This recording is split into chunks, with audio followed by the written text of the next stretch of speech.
呀，正所謂咧，人逢喜事精神爽。我今日就同一個好爽嘅準新郎哥做訪問，佢係邊個？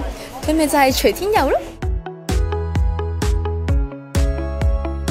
因為我哋好緊張啲細節、啲佈置啊。其實我哋啱啱之前影一輯結婚相係主題係 garden， 即係個花園咁樣嗰啲，有啲咁嘅感覺。咁所以今次嘅主題都係咁，即係周圍都會係譬如有綠色啊、白色啊啲花花草草。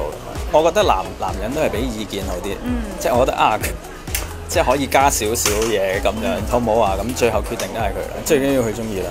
太太咧即係結婚啦，咁好多女仔都會話化到眼前一亮啊，完全唔似嗰個樣啊，定係你會希望太太化翻好似平時咁就 OK 啊？我哋其實即係我都試過好多次已經個妝，我哋好想就係唔好突然間變咗好似你今日咁唔同嘅，唔想咁樣，所以就希望都係似翻平時咁樣。